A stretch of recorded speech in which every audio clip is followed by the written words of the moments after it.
Buenos días, hermanos, hermanas, les saludo en el amor del Señor. Este día domingo, 16 de agosto ya, y estamos revisando la carta del apóstol Pablo a su discípulo y pastor también, Timoteo.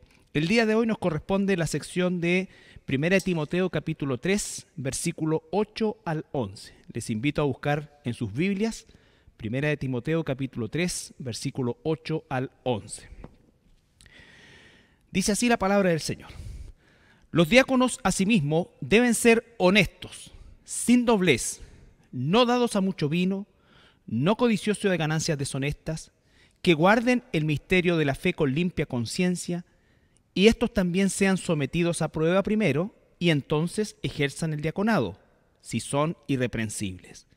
Las mujeres asimismo sean honestas, no calumniadoras, sino sobrias, fieles en todo. Padre, gracias te damos esta mañana y te pedimos, como siempre, Señor, que sea tu palabra, tu Espíritu Santo, quien hable a nuestros hermanos que nos ven a través de esta transmisión. Rogarte, Señor, que tu palabra pueda penetrar en nuestra mente, Señor, cambiar nuestra vida y generar los frutos que traen gloria a tu nombre. Pedimos siempre, Señor, todo esto en el nombre de nuestro Señor Jesucristo. Amén. Bueno, esta sección de Timoteo, todo el capítulo 3 principalmente, habla de requisitos de aquellos que están oficialmente en el servicio de la iglesia. Y cuando digo oficialmente no digo que es exclusivo. Digo que, por supuesto, cuando veíamos, por ejemplo, los requisitos de los ancianos, de los pastores, hablaba de aspectos que tenían que ver con su vida familiar, con su comportamiento externo, con su comportamiento también a nivel de lo que es la crianza de sus hijos, en fin, todo lo que eso implicaba. El pastor Tadeo trató el hecho de que no debiera ser, de acuerdo a la enseñanza bíblica, una persona recién convertida, sino que debiera tener una trayectoria, en la iglesia desde el punto de vista tanto de tiempo como de vigilancia, ¿no es cierto?, de poder observar la vida de aquellos que de alguna manera uno puede pensar que se transformen el día de mañana en servidores como pastores o en este caso como ancianos también, ¿ya? Y el punto importante que trataba el pastor era que tuviese también un buen testimonio con los de afuera.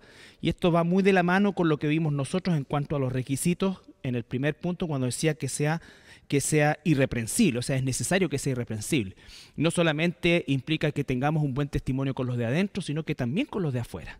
Eso significa que no estemos acusados o que podamos ser señalados como acusados de alguna cosa que definitivamente destruya nuestro testimonio y por ende ya no traigamos gloria al nombre del Señor Jesucristo. Y como lo he dicho muchas veces, es quizás una de las medidas más sanas el hecho de que un ministro que por desgracia ha caído en un pecado que lo señale no solamente dentro de la iglesia sino que también fuera de la iglesia, obviamente sería lo más saludable y en amor en primer lugar al Señor y a su nombre, nosotros poder entender el hecho de que debiera dejar el ministerio.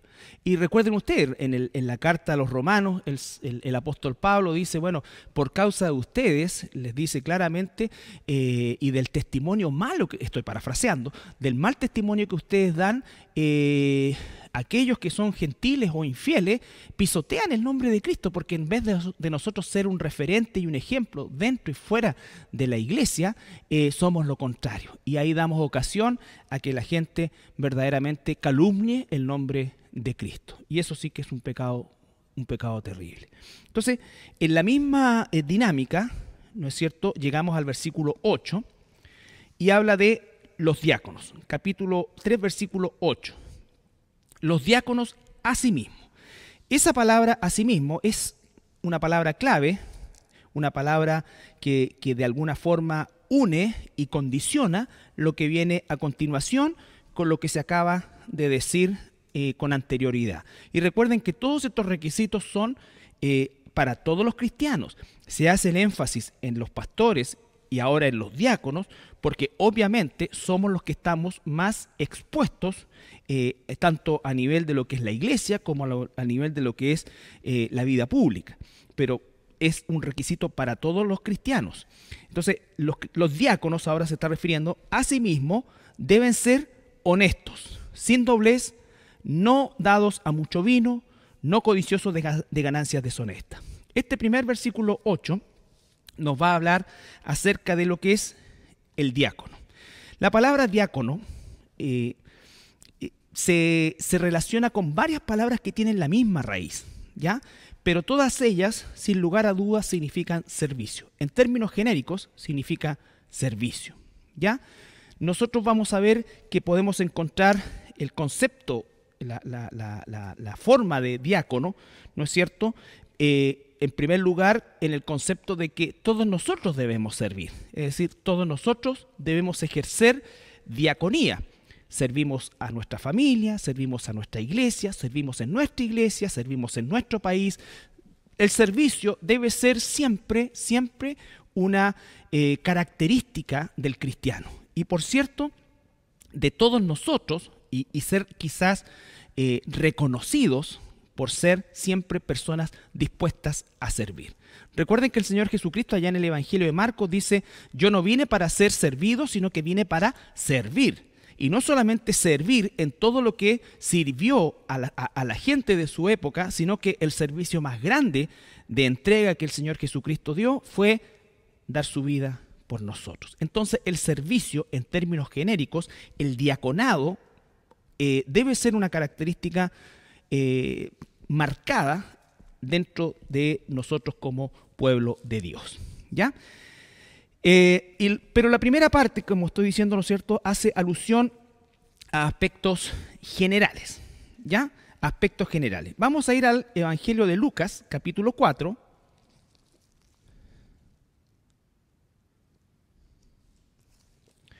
Lucas, capítulo 4, versículo 38 y 39. 38 y 39. Entonces Jesús se levantó y salió de la sinagoga y entró en casa de Simón. La suegra de Simón tenía una gran fiebre y le rogaron por ella. E inclinándose hacia ella, reprendió la fiebre y la fiebre la dejó. Y levantándose ella, al instante les servía. La palabra ahí es también de la raíz diaconado, ¿no es cierto? Por lo tanto, aquí está hablando de un servicio. Un servicio, les sirvió la comida, ¿no es cierto?, los atendió. Todo eso es la palabra diácono o diaconado, diácono y diaconado en realidad, en términos generales. Siempre vamos a encontrar la palabra muchas veces. La verdad que la palabra diácono o sus derivados, de acuerdo a esa raíz, la vamos a encontrar más o menos 100 veces, un poco más de 100 veces en todo el Nuevo Testamento. La gran mayoría de ellos se encuentra asociado a un servicio general, como este, ¿no es cierto? La suegra de Pedro se sana de la fiebre y al instante, dice, les servía. Ahora en Juan, capítulo 2, Evangelio de Juan, capítulo 2,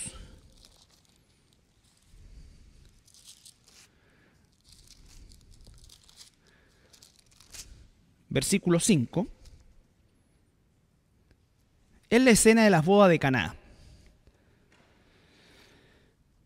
Recuerden que estaba faltando el vino y la María, ¿no es cierto?, le pide a Jesús que vea esta necesidad, y Jesús entonces va a hacer el milagro de la transformación del agua en vino. Y en el versículo 5 dice: su madre dijo a los que servían, ahí está la palabra diácono también, haced todo lo que os dijere. Entonces, solamente dos ejemplos para ver lo que significa el diaconado en términos generales. Y como digo, la palabra, el concepto, sus derivadas se encuentran más de 100 veces en el Nuevo Testamento. La gran mayoría de ellas, casi todas, se encuentran asociados al servicio de forma general. ¿Por qué? Porque el cristiano debe ser caracterizado por el servicio. Debe ser identificado, relacionado con el servicio, ¿ya? Entonces, eso para poder entrar, por así decir, en materia específicamente a lo que es el concepto diácono aplicado o al que se aplica en la carta de Timoteo que estamos viendo. Ahora, en el texto de Hechos capítulo 6, que muchos lo toman como el inicio de los diáconos, ¿no es cierto? Paradojalmente la palabra diácono no aparece ni en este capítulo ni en ninguna parte del libro de los Hechos como título propiamente tal, sino que siempre está asociado a una actividad general de servicio, ¿ya? No como al cargo, por así decirlo, o a la posición en un momento determinado. Recuerden que en aquellos días, capítulo 6, versículo 1, en aquellos días como creciera el número de los discípulos, hubo murmuración de los griegos contra los hebreos, de que las viudas de aquellos eran desatendidas en la distribución diaria. Entonces los 12 convocaron a la multitud de los discípulos y dijeron: no es justo que nosotros dejemos la palabra de Dios para servir a las mesas. Buscad pues, hermanos, de entre vosotros a 7 varones de buen testimonio, llenos del Espíritu Santo y de sabiduría, a quienes encarguemos de este trabajo. Y nosotros, dicen, persistiremos en la oración y en el ministerio de la palabra. Agradó lo propuesto a toda la multitud y eligieron, y comienza a nombrar a estos 7 varones, entre los cuales está Esteban, ¿no es cierto?, quien posteriormente moriría como el primer mártir de la iglesia cristiana. Pero en esencia, lo que estaba ocurriendo acá era un problema de relaciones, ¿no es cierto?, un problema de murmuraciones entre la facción griega o gentil de la iglesia y la fracción de origen judío. Entonces, se produjo un alboroto y lo que realmente estaba sucediendo en esto era que hasta este momento eran los apóstoles quienes organizaban la distribución, no necesariamente ellos servían a todas las mesas. Estamos hablando de que habría una cantidad de miles de personas, probablemente miles de hermanos, más otros necesitados que seguramente se acercarían a la gente de la iglesia para poder alimentarse. Y era una administración, imagínense ustedes, muchas veces lo que significa organizar un almuerzo familiar, hablemos de 20 personas. Es una dinámica bastante estresante para quienes lo hacen. En la familia, van a venir la familia, ¿no es cierto?, 20 personas. Imagínense acá miles de personas. Por lo tanto, en ese contexto, esta necesidad es cubierta por estos varones que no son llamados diáconos. Yo quiero ser claro en eso. Ellos no son en ningún momento llamados diáconos, ni aquí, ni en ninguna otra parte del Nuevo Testamento. Y a ellos se les encarga el trabajo de ¿qué? De administrar esto. Y tenían que ser exclusivamente varones porque tenían que ejercer una autoridad delegada por los apóstoles, ¿no es cierto?, para que se sujetaran tanto los hombres como las mujeres.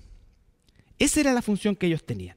Ellos iban a ejercer una autoridad delegada de los apóstoles. Tampoco se nos dice que fueran necesariamente los ancianos, ellos propiamente tal, sino que eran hombres probados, siempre recuerde ese requisitos, claramente llenos del Espíritu Santo, de sabiduría. ¿Por qué? Porque se necesitaba sabiduría y se necesitaba la asistencia plena del Espíritu Santo para poder lidiar con esto, para no caer en contenciones, para no caer, ¿no es cierto?, en descalificaciones o lo que fuera. Entonces, eran hombres que estaban verdaderamente, resaltaban, por así decir, en la masa, con capacidades de liderazgo y con capacidad de organizar esta tarea que, aunque era doméstica, ya era un foco de problemas en la iglesia. Y entonces estos hermanos se levantaron con una autoridad, o fueron colocados por una autoridad delegada, ¿no es cierto? Y por eso es que la gente, los apóstoles dicen: elijan ustedes. Ellos ni siquiera tomaron el trabajo de elegir. A ellos les propusieron posteriormente estos nombres y fueron, ¿no es cierto?, aceptados, por supuesto. Pero no se usa la palabra diácono y no podemos decir que aquí, en definitiva, parte el ministerio del diaconado. ¿Por qué? porque ya había mucha gente que servía a Jesús y ejercía un diaconado desde el punto de vista de lo general, como las mujeres que servían a Jesús, como los hermanos, las mismas Marta, María y Lázaro, que eran personas que atendían a Jesús. Entonces, el diaconado ha existido siempre en el pueblo de Dios, el servicio, y por lo tanto acá estaba como siguiendo una línea, estaba como siguiendo la misma línea, ¿ya? Por lo tanto, quiero hacer esa salvedad. Ahora, ¿cuándo es que digamos nosotros, el diaconado se transforma en una posición dentro de la iglesia, ya no asociada únicamente con un servicio doméstico como este, que pareciera uno, bueno, ¿para qué tanta cosa de administración? Pero créanme, que el poder organizar a la gente, el poder ser equitativos con todos, el poder imponer una autoridad en amor guiada por el Espíritu Santo, no es cosa fácil. No es cosa fácil, ¿ya? Y si no, los que tienen más de 20 años, acuérdense de los primeros paseos. Digamos 150 o 100 personas y la organización siempre era dificultosa. Y entonces, ¿qué sucede después? Hoy día, nuestro último paseo, ¿no es cierto? Cerca de 400 personas, pero se organizan hombres y mujeres, ¿no es cierto? Con un corazón de servicio y las cosas funcionan. La organización funciona, ¿ya? No es perfecta, pero funciona bien. Eso era más o menos lo que pasó en la iglesia primitiva, o la primera iglesia apostólica, perdón, en Jerusalén.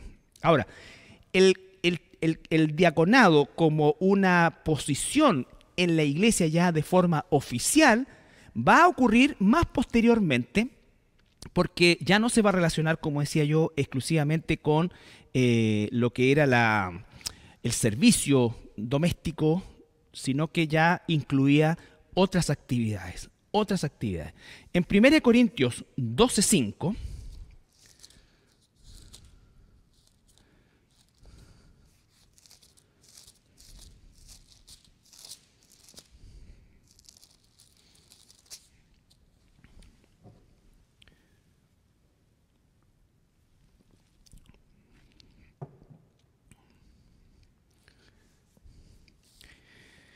fíjese que 12:4, ¿no es cierto? 4, 5 y 6, va a hacer una distinción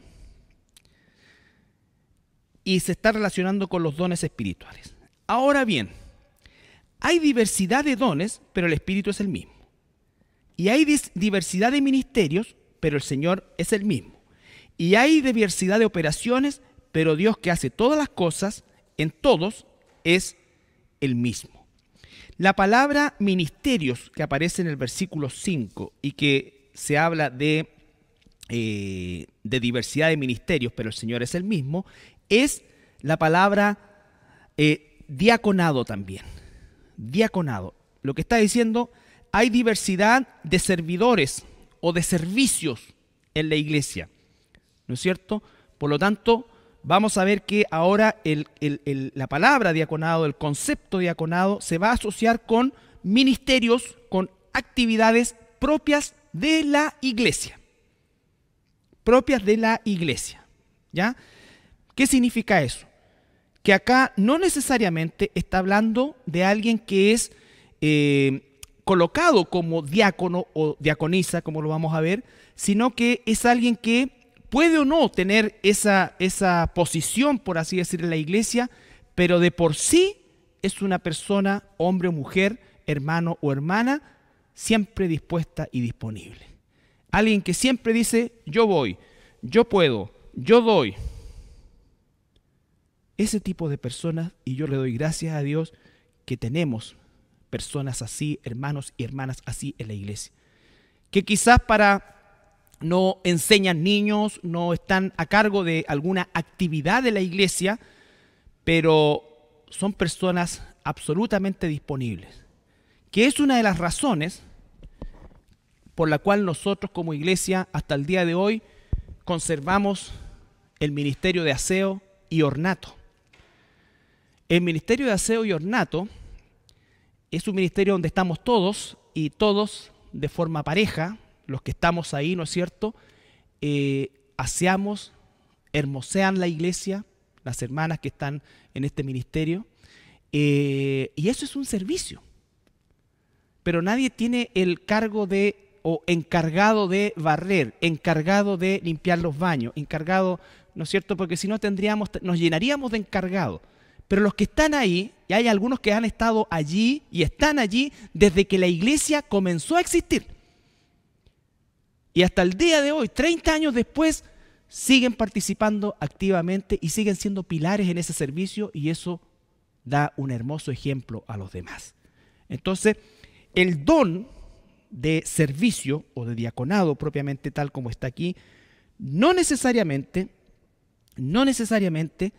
es algo que tiene que estar asociado a una posición de servicio. Me explico, ¿no es cierto? Lo que estoy diciendo acerca del aseo, lo que estoy diciendo acerca de un hermano o una hermana prudente, al cual a veces se le preguntan cosas y a lo mejor no pertenece al ministerio de consejería. Pero por eso es que es tan importante las características, al igual que lo que son las características y los requisitos de los pastores. Romanos 12, también asociado con el don.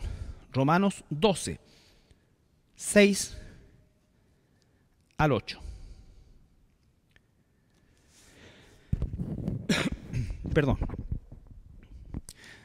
Romanos 12, 6 al 8. De manera que teniendo diferentes dones, según la gracia que es dada, si el de profecía, úsese conforme a la medida de la fe, o si de servicio, diaconado otra vez, en servir, el que enseña en enseñanza, el que exhorta en exhortación, el que reparte con liberalidad, el que preside con solicitud, el que hace misericordia con alegría, y sigue hablando un poquito más acerca de eso. Pero ahí está como don de servicio.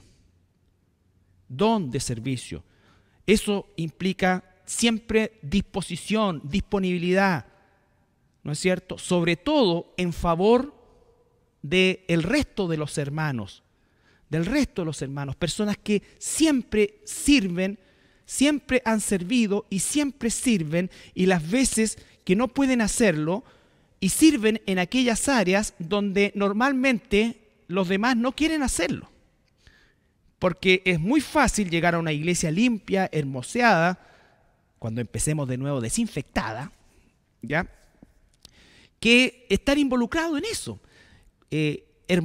Todo lo que significa el funcionamiento de la iglesia en general. Lo estoy reflejando principalmente en eso porque nosotros hoy día, nuestro concepto de servicio es un tanto más reducido, si pudiéramos decir, porque obviamente no vivimos como una comunidad, como sí lo era la iglesia, ¿no es cierto?, durante el primer siglo. Eran verdaderamente comunidades y eso implicaba un permanente servicio.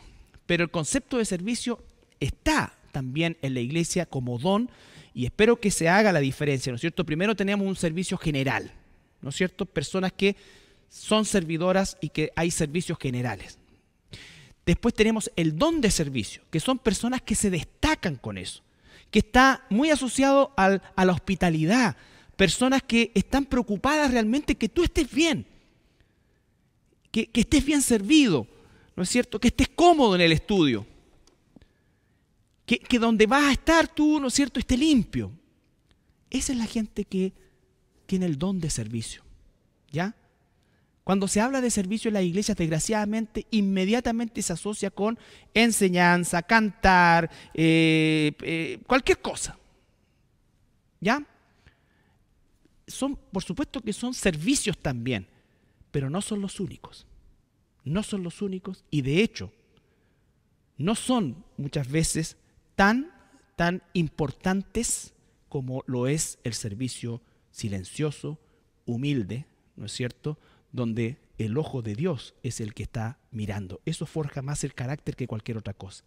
Los demás servicios, como por ejemplo el pastorado, el diaconado que estamos viendo, si hay talentos musicales puestos al servicio de la iglesia, son siempre deben ir con una cadena muy gruesa a la palabra de Dios, ¿no es cierto?, a la humildad, porque pueden ser mal administrados y pueden convertirse en una fuente de egocentrismo que le hace tanto daño al pueblo de Dios. Entonces, gracias al Señor por todos aquellos hermanos y hermanas con un don de servicio.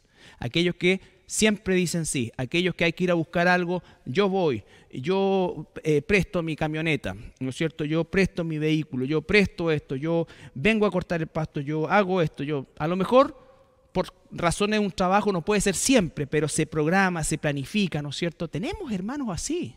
Hermanos que instalan las luces, que colocan las cosas, que hacen todos los arreglos que hacen posible todo esto. Y no tienen un título de diácono, propiamente tal. ¿Ya? Eso es, hermano, un don de servicio. Y tristemente debo decirle, es uno de los dones que poco se busca. Poco se busca. A nosotros, los seres humanos, nos gusta más que nos sirvan que servir. Entonces, experimentar y explorar eso. Fíjese que en las iglesias nunca hay problemas con el don de servicio, nunca hay problema con el don, aquí dice, exhortación, repartir con la liberalidad. Nunca hay, siempre los problemas son que si es el don de lengua, si es el don de profecía, si es el don de... Esos son los que traen problemas. Pero los otros, y todos quieren tener eso, o a todos les impacta eso. Y no estoy diciendo nada porque esto no es un tema con los dones, pero quiero advertir sobre eso siempre. Siempre. ¿Por qué? Porque suele suceder que se mira mucho en menos el concepto del don de servicio. Hay gente, ¿sabes qué?, que me ha dicho a veces, en mis años como pastor, y perdonen que haga referencia a eso cada cierto tiempo, porque es la experiencia de nuestra iglesia. Hay gente que me ha dicho, bueno, yo no sé en qué puedo servir. ¿Y sabes por qué dice eso? Siendo personas preciosas, mujeres y hombres, dispuestos, disponibles. Y yo le digo, pero ¿cómo dices eso si tú sirves tanto más que yo o que cualquier otro que está en el concepto del servicio? ¿Por qué? Porque asocia servicio, yo no canto, yo no predico, yo no enseño, yo no aconsejo, entonces no sirvo. Pero resulta que son las personas que siempre están en el aseo, que siempre están hermoseando la iglesia, que siempre están ayudando en lo que sea, ¿no es cierto? Personas que siempre están aportando, que siempre están ofrendando cosas que se necesitan, que son fieles en eso y que están cada domingo aquí, sentados, ¿no es cierto? Y cualquier cosa que hay, allá está. Hermano, quiero que ampliemos este concepto del servicio, porque cuando se piensa que el servicio está asociado con una actividad en particular exclusivamente, es cuando caemos en el error, ¿no es cierto? Es cuando caemos en el error. Bueno, tenemos entonces el servicio como don. Primero el servicio general, como el que hizo la suegra de Pedro a Jesús, ¿no es cierto? Como el que María le ordena a estas personas que servían en una cena. Entonces debemos tener esa característica también, pero también debemos nosotros explorar y poder también animar y agradecer a todos aquellos que tienen dones de servicio. Todos aquellos que tienen dones de servicio. Todos aquellos que son diáconos por don, que son servidores por don. Ahora, a lo que se está refiriendo acá, volvemos a 1 de Timoteo capítulo 3, versículo 8, a lo que se está refiriendo acá es al tercer grupo, que diríamos nosotros los diáconos que ocupan una posición, el diaconado como posición, que quiero decirle que siempre está asociado al don de servicio, ¿no es cierto? Y está asociado a un corazón dador, porque aquí vamos a ver nosotros que el diaconado va a implicar una actividad ya en concreto dentro de la iglesia. Dentro de la iglesia. 1 Corintios capítulo 16, versículo 15.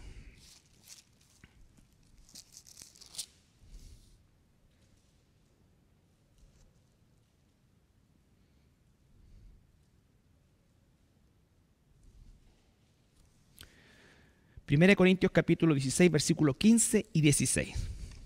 Hermanos, ya sabéis que la familia de Estéfanas es las primicias de Acaya, y que ellos se han dedicado al servicio de los santos. Os ruego que os sujetéis a personas como ellos y a todos los que ayudan y trabajan. Estas personas que estaban ahí, ¿no es cierto?, y que se habla de servicio a los santos, se habla de un diaconado, ya sea que ellos enseñaban la palabra de Dios, ya sea que ellos administraban. ¿Por qué sabemos que ya no es el diaconado como don propiamente tal, o solo el diaconado como don, o el servicio general al que también nos referíamos anteriormente? Porque dice en el 16, os ruego que os sujetéis, ¿no es cierto? ¿Y por qué dice eso? Porque un diácono siempre está bajo la supervisión de un pastor o de los pastores. Los diáconos no son los encargados en un sentido de poder desarrollar las actividades bajo una dirección que tienen que dar los pastores, ya sea de enseñanza, de administración, en fin, de lo que se establezca. Y por eso es que hay que también, en un sentido, sujetarse. Eso significa, si hay un maestro de jóvenes, los jóvenes que participan en ese ministerio deben sujetarse a sus maestros de jóvenes, entendiendo el concepto sujetar en el contexto de la Biblia. ¿Por qué? Porque esos maestros están enseñando conforme a la doctrina de la iglesia, la dirección de la iglesia, ¿no es cierto?, los propósitos de la iglesia. Entonces, está hablando acá de Estéfanas. Dicho esto, vamos a ver en 1 Timoteo, volvemos a 1 Timoteo, y voy a pasar un poco más rápido por lo siguiente, por que está tratado o que fue tratado ya en los requisitos de los ancianos pastores. En general, los requisitos de los diáconos y las diaconisas son los mismos que los de un ministro, excepto el don de enseñanza, y en el caso de las mujeres, excepto la enseñanza a varones en el culto público. ¿Ya? También fue tratado en sermones anteriores. Dice que sean honestos. Dice que sean honestos. La palabra ahí es sebomai, que significa serio, confiable. Obviamente. ¿Por qué? Porque el diaconado es una extensión de las directrices de la iglesia, Por eso es que dice, ¿se acuerda cuando hablaba de los diáconos en general, que de alguna manera ellos llevaban la dirección a la gente en la medida que la iglesia crecía? Entonces, ser honesto. ¿Y por qué también honesto? Ser confiable. Porque seguramente, y como sucede en las iglesias, o en nuestra iglesia en particular, los diáconos, y hablando ahora de los ministerios propiamente tal, trabajamos estrechamente pastores y diáconos. Nos reunimos con el ministerio de mujeres, nos reunimos con el ministerio de varones, nos reunimos con el ministerio de discipulado, nos reunimos con el ministerio de enseñanza bíblica, con el ministerio de jóvenes, de juveniles, y cada año nosotros, ¿no es cierto?, lo que hacemos es ensamblar los propósitos y los objetivos, y estos diáconos los llevan, de acuerdo al nivel de enseñanza, a donde se encuentran, lo llevan al resto de la iglesia. ¿No es cierto? Y eso implica, hermanos, que son situaciones en las cuales nosotros finalmente llegamos a un resultado común, somos de un mismo sentir. No siempre es fácil, ustedes no crean que las reuniones de pastores o con los ministerios son cosas que nunca o en que nunca hay diferencias. Las hay, las han habido y seguramente las habrá, porque todos tenemos de alguna manera un pensamiento al respecto de algo, pero cuando buscamos la interpretación bíblica tenemos que ponernos todos bajo esa interpretación. Pero a veces tenemos distintos pensamientos en cuanto a un funcionamiento, ¿no es cierto? Pero tenemos que alinearlos. Una vez que estamos alineados, ¿no es cierto?, tiene que ser honesto en la aplicación. Porque resulta que si nosotros hicimos un tratamiento, por ejemplo, del tema de la oración, del tema del dar o del tema de lo que sea, y llegamos a un punto de acuerdo en eso, y a usted le toca discipular a un cristiano nuevo, y el libro dice una cosa y usted va a decir, no, en realidad el libro dice eso, pero en realidad no es así. Mira, lo importante es esto. Eso no es ser honesto. Eso no es ser honesto. Por eso es que es tan importante que aquellos que sirven estemos de acuerdo finalmente después de un proceso, de un estudio, y créame que en nuestra iglesia nosotros ha sido la tónica desde siempre, el poder tratar las cosas bíblicamente y con profundidad. Y una vez que se han tratado bíblicamente y con profundidad, y que la Biblia nos ha hablado, quizás no un 100% con claridad, pero tiene que haber una definición al respecto. Es como nosotros como iglesia abrazamos el rapto pretribulacional porque después de años de estudios, no de una cosa de un video de YouTube, no, años de estudio. Porque hay responsabilidad en esto. Cuando yo la semana antepasada le hablaba de los requisitos del pastor, le hablaba de que la iglesia es de Dios, las ovejas son de Dios, nosotros estamos puestos para apacentar, vale decir, alimentar, cuidar y guiar a esas ovejas que son de Dios, que Él, como dice el libro de los Hechos, ganó con su propia sangre. Entonces, créame que sería muy fácil dejar contentos a todos y no tener problemas con nadie, ¿no es cierto? Y que dijéramos, si tú lo sientes así, si es tu sentir, está bien. Si está, mira, lo importante es lo que tú sientes. No. Lo importante es lo que Dios dice. Y lo que Dios dice nos va a hacer sentir mucho mejor que cualquier otra cosa. Pero es un proceso, ¿me entiendes? Entonces, abrazamos la concepción pretribulacional. Ahora, incluso alguien en la iglesia puede estar, no en un total acuerdo, pero en ese caso tendrá que abrazar, ¿no es cierto?, la posición de esta iglesia a la cual pertenece. O a lo menos, no refutarla. ¿Me explico? No refutarla. Decir, mira, en realidad yo no tengo mucho conocimiento, pero nuestra iglesia enseña que hay un rapto pretribulacional. A lo mejor me falta investigar más. Pero a mí en realidad la iglesia dice eso, pero nosotros no pensamos esto otro.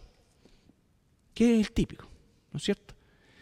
Y es entendible y es aceptable, pero tiene que haber honestidad. ¿Sabe qué, pastor? Yo no estoy de acuerdo con que no haya mujeres pastoras. Yo estoy convencido que tienen que haber mujeres pastoras. Bueno, lamentablemente no puede seguir sirviendo en la iglesia. Y si va a tener y va a continuar con ese pensamiento, ¿no es cierto? Y peor que eso, va a difundir ese pensamiento en el resto de la congregación. Yo de todo corazón, y por eso dice que sea honesto, de todo corazón le digo, ¿sabe qué? Busca una iglesia donde acepten eso. Y la va a encontrar. Y la va a encontrar. Y cada uno se tendrá que hacer responsable, como pastor, el día de mañana, delante del Señor, lo que enseñó, lo que no enseñó, lo que dijo, lo que no dijo, lo que aceptó o lo que no aceptó. Entonces, honesto, sin doblez. Dilogos, vale decir divergente. Alguien que diga una cosa a una persona y después le diga otra cosa a otra persona, ¿no es cierto? Por lo mismo. Alguien que en la reunión diga, sí, estamos de acuerdo con esto, pero después diga otra cosa a la gente. Eso es no tener doblez, eso es como también dice la palabra de doble ánimo, inestable. Inestable ya sea por falta de convicción o inestable por conveniencia. ¿No es cierto? Inestable por falta de convicción o inestable por falta de o por conveniencia. Yo le pido que sea honesto.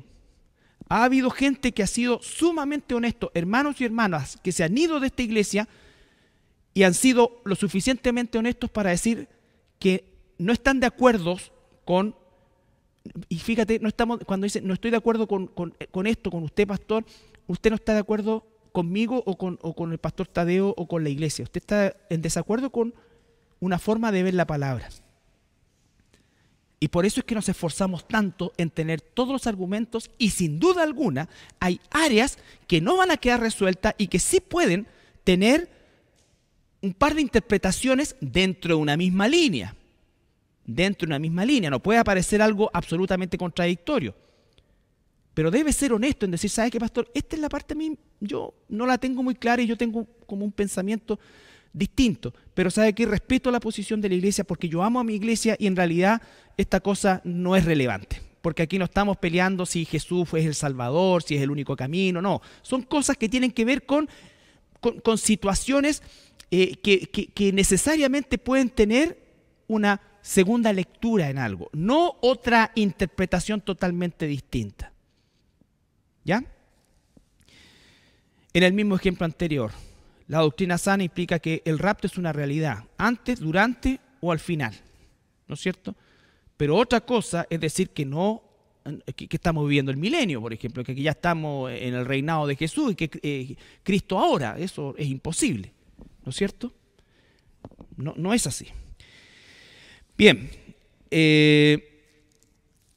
sin doblez, no dado mucho al vino, no codicioso de ganancia deshonesta, lo mismo que se le pide a los pastores, vale decir, una persona honesta, controlado, que va a considerar lo que haga, ¿no es cierto?, por si afecta a alguien, con dominio propio, no codicioso de ganancia deshonesta. Codicia y ganancia deshonesta van de la mano. El obrero, dice la Escritura, ¿no es cierto?, es digno de su jornal en lo que haga. No me estoy refiriendo ahora específicamente al pastorado, sino que me estoy refiriendo a que los diáconos normalmente tienen su propia actividad y profesión. Y entonces así, yo no soy codicioso de ganancias deshonestas en la iglesia, pero sí en mi trabajo, en mi empresa o en la labor o el oficio que realice, soy codicioso y comienzo a saciar esa codicia por medio de ganancias deshonestas, sobrecobro, saltarme las leyes, en fin, lo que sea, robar, póngale el ejemplo que quiera, pero a eso también se refiere. Versículo 9, que guarden el misterio de la fe con limpia conciencia. Limpia conciencia, que guarden el misterio de la fe. La palabra misterio se asocia siempre, o el apóstol Pablo la asocia siempre con la situación en que el Nuevo Testamento es la revelación de lo que estaba escondido en el Antiguo Testamento. Entonces es un misterio revelado, ¿ya? Vamos a ir a Primera de Corintios 15:51.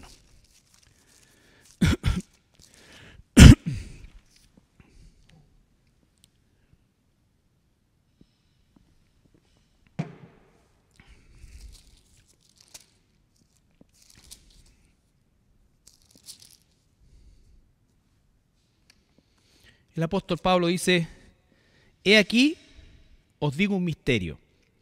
No todos dormiremos, pero todos seremos transformados. Él está revelando lo que ha descrito en todos los 49 versículos anteriores. Efesios, capítulo 3, versículo 3 al 6. Efesios, capítulo 3, versículo 3 al 6.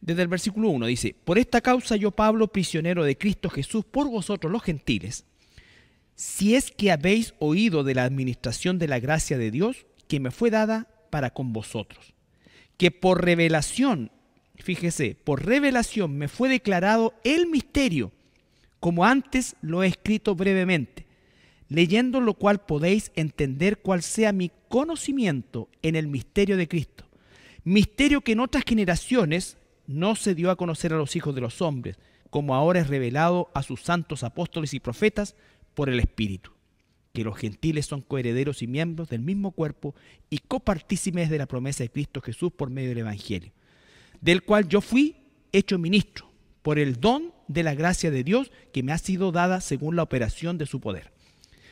Fíjese, el apóstol Pablo una y otra vez está hablando en esta manera. Las revelaciones que él tenía, ¿no es cierto?, eran revelaciones que venían a su vida basadas en la escritura del Antiguo Testamento. Es decir, Dios le dio la capacidad de interpretar el cumplimiento de todos los misterios que estuvieron ocultos en el Antiguo Testamento. Es decir, Pablo no inventó nada, no recibió ninguna nueva revelación al respecto, sino que lo que hizo fue recibir de parte de Dios revelación, ¿no es cierto?, para desglosar y para explicar lo que había estado oculto por siglos, ¿no es cierto?, a el ojo de los hermanos del Antiguo Testamento. ¿Ya? Entonces, a ese tipo de misterio se refiere el apóstol en 1 de Timoteo. Entonces dice que guarden el misterio de la fe con, una vez más, limpia conciencia. Limpia conciencia. Entonces, la palabra conciencia es una facultad, es la facultad humana que Dios nos da para advertir cuando se ha violado una ley moral. Esto va más allá de lo espiritual. O sea, nosotros, el Espíritu Santo nos guía a toda verdad. Pero aún aquellos del mundo que no son cristianos, que no mora el Espíritu Santo en ellos, tienen algo dado por Dios que es la conciencia. Romanos capítulo 2. Capítulo 2 de Romanos.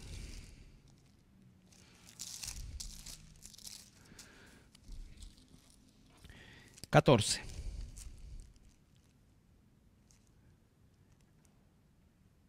al 16. Porque cuando los gentiles que no tienen ley, recuerde que la palabra gentil significa alguien que no está bajo el pacto, hacen por naturaleza lo que es de la ley, estos, aunque no tengan ley, son ley para sí mismos, mostrando la obra de la ley escrita en sus corazones, dando testimonio su conciencia y acusándoles o defendiéndoles sus razonamientos, en el día que Dios juzgará por Jesucristo los secretos de los hombres conforme a mi evangelio. Entonces, hay una conciencia puesta en todo ser humano, que le dice claramente cuando está violando una ley moral. Hay leyes universales: la violación, el asesinato, el robo, la mentira. Son castigadas en todas las culturas del mundo. ¿De dónde viene eso? De esta conciencia que Dios le ha dado, nos ha dado a todo ser humano. Por eso dice el mismo libro de Romanos que no tenemos justificación. No tenemos justificación porque nuestra propia conciencia nos acusa. Nos acusa. ¿No es cierto? Y cuando el hombre cauteriza su conciencia, que es lo que está pasando en este tiempo, es cuando ya ha pasado el límite de la conciencia y está operando en inconsciencia, ha cauterizado esa conciencia. Y entonces comienza a llamar abiertamente y a legalizar abiertamente aquello que era malo, lo empieza a considerar bueno, y aquello que es bueno lo empieza a considerar malo. Porque ni siquiera este tema de la tolerancia, entre comillas, es que yo respeto lo que tú piensas. No, si tú no, tolerancia para el mundo actual es que si tú no piensas como yo te aplasto. O sea, te tolero si piensas igual que yo. Si aceptas todo lo que yo quiero, digo o promulgo. Entonces se produce esa cauterización de la conciencia en cosas tan terribles como leyes de aborto, específicamente, ¿no es cierto?, situaciones de ese tipo. Fíjate que los científicos y muchos ateos se vuelven locos y van a decir seguramente el día de mañana, si encuentran una bacteria, un virus en Marte, van a decir, hay vida en Marte. Pero un embrión en el vientre de una mujer no es vida. No es vida, hay que matarla. Entonces, ese embrión en Marte sería vida, pero aquí en la Tierra no es vida. Limpia conciencia. Estos también sean sometidos a prueba primero y entonces ejerzan el diaconado si son irreprensibles. No me voy a detener en el concepto irreprensible porque ya lo vimos largamente el sermón antepasado, ¿ya? Pero sí significa que deben ser probados. La palabra prueba es dokimazo, que en términos etimológicos significa aprobar después de ser probados. ¿No es cierto? Es decir, tienen que ser probados para ser aprobados. Por eso es que estamos dando tanto énfasis en los requisitos. ¿Ya? Versículo 11. Las mujeres, y me quería detener un poco en esto, las mujeres asimismo sean honestas, no calumniadoras, sino sobrias, fieles en todo. Bueno, esto, hermanos, es para ver que la Biblia nos muestra que las mujeres pueden ejercer el diaconado. Es decir, pueden ser servidoras en la iglesia, ¿no es cierto? Pueden ocupar una posición en la iglesia. Y por supuesto ese servicio o esa posición que se ocupa no puede sobrepasar los requisitos que hemos visto anteriormente, ¿no es cierto? Una mujer no ejercería un diaconado bíblico si enseña en el púlpito el día domingo en el servicio principal, ¿no es cierto? O en el servicio general, donde hay hombres y mujeres.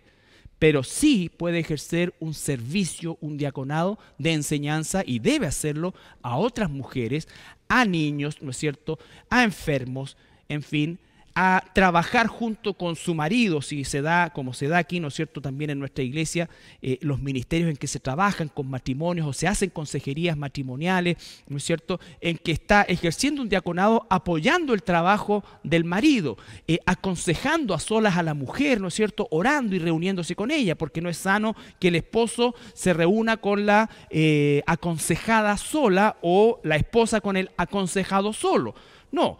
Tiene que haber un ordenamiento en eso. Entonces, el diaconado es parte también del servicio a la mujer. Hay varios aspectos etimológicos y gramaticales del griego que evidencian que no se está refiriendo a la esposa del diácono, sino que se está refiriendo a la mujer en general que ejerza el diaconado. ¿Por qué? Porque además le entrega los mismos requisitos. Honestas, agrega no calumniadoras, sino sobrias y fieles en toda, ¿no es cierto? Vuelve a colocar honesta, vale decir, una persona en la que se puede confiar, una mujer confiable, una mujer que no va a divulgar lo que quizás se le ha contado en la intimidad, una hermana, por ejemplo. La enseñanza de los niños debe ser también honesta desde el punto de vista de que debo nutrirme primero antes de nutrir a los niños o de nutrir a otra mujer, ¿no es cierto? Nosotros tenemos un ministerio de mujeres precioso, con hermanas que sirven, que enseñan, ¿no es cierto?, que están discipulando mujeres, como dije anteriormente. Todo eso es diaconado. Por lo demás, Pablo nos da, por ejemplo, otro dato al margen, aparte de lo gramatical, que no lo voy a tratar. Pablo nos da requisitos para las esposas de los pastores, por lo tanto no tendría razón de dar requisitos para la esposa de los diáconos. No, acá está hablando de mujeres que sirven como diaconisas, que no sean calumniadoras, ¿no es cierto? Que no lleven cagüines en esto, hermano. A eso se refiere. Y ustedes saben que es una realidad con la que tenemos que luchar no solo en esta iglesia, en todas las iglesias y en todos los lugares. Y desgraciadamente, hermanas, siempre se asocia más esto a la capacidad mayor de hablar o de abrirse que tienen las mujeres. Ya les he dicho muchas veces, a veces la persona viene por una consejería de un hijo y termina contándole toda su historia anterior y todas las cosas que hizo que no vienen al caso en ese sentido. Entonces, y personas que a lo mejor uno las va conociendo recién.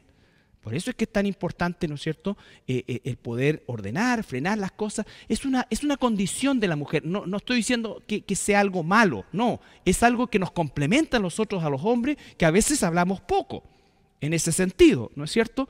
Pero tiene que usarse sujeto al Señor, al Espíritu de Dios, ¿ya? También emocionalmente.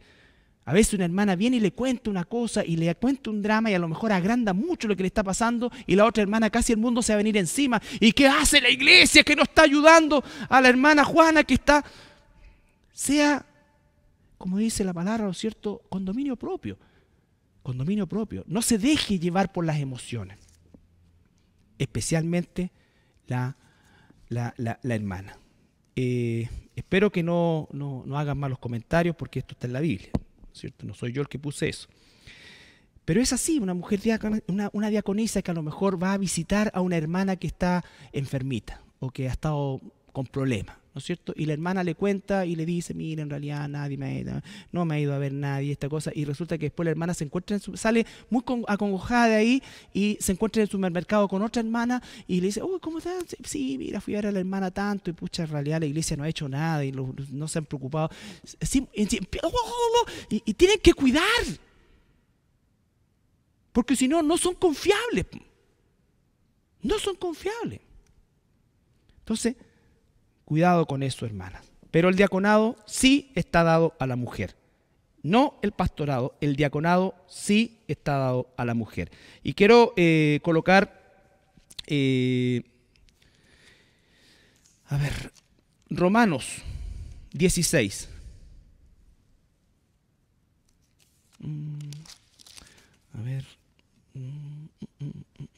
Romanos 16. Eso es. Con este versículo termino. Versículo 1 al 4. Aquí Pablo se va a despedir o va a enviar saludos personales a muchísimos hermanos y hermanas, servidores y servidoras. Dicho sea de paso, la palabra diaconisa es una palabra del castellano, ¿no es cierto? Y no es una palabra del griego. En el griego no existe diácono y diaconisa, existe diácono.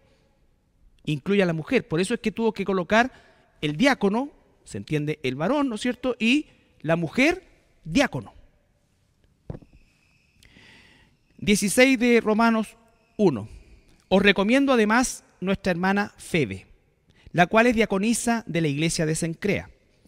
Que la recibáis en el Señor como es digno de los santos, y que le ayudéis en cualquier cosa en que necesite de vosotros, porque ella ha ayudado a muchos y a mí mismo.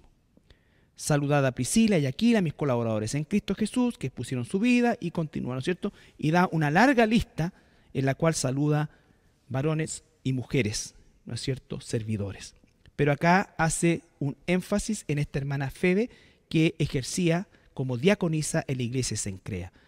Puede que hubiese enseñado niños, puede que hubiese estado a cargo de la misericordia, en fin, tantas cosas uno no lo sabe, que son cosas tan hermosas e importantes en el funcionamiento de la iglesia. Así que, hermanos, hermanas, a servir todos con un corazón de servidores en lo que la iglesia necesite, a buscar, ¿no es cierto?, aquellos que tienen un corazón que va incluso más allá, a buscar y a orar al Señor para que les certifique un don de servicio y que lo puedan expresar con toda libertad en la iglesia, bajo los parámetros, ¿no es cierto?, y la dirección de la iglesia. Y aquellos que sin duda alguna tienen el don de diaconado, ¿no es cierto?, pero expresado en un servicio más bien ministerial, ya sea enseñando niños, enseñando mujeres, sirviendo en la misericordia, sirviendo en el ornato, sirviendo en las áreas que sean, ¿no es cierto?, también a reforzarlo y a darle el lugar que Dios les da, hermanos, que Dios les da. No veamos con nuestros ojos ni nos dejemos impresionar por otras actividades, otros dones que quizás son más expuestos o más resaltantes en un sentido humano, pero igual de importante que la cosa más humilde que se hace en el nombre del Señor. Porque al final todos son dones, todos son dones y capacidades dadas por Dios, y el ejercicio de ellas siempre parte para la gloria de nuestro Señor. Vamos a orar. Padre amado, gracias te doy esta mañana por esta palabra, Señor.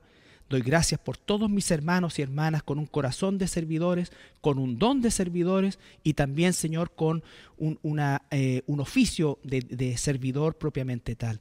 Te damos gracias, Señor, por cada uno de ellos. Te pedimos que les bendigas, Señor, y que puedas, Padre amado, siempre colocar en nosotros un corazón de servidores.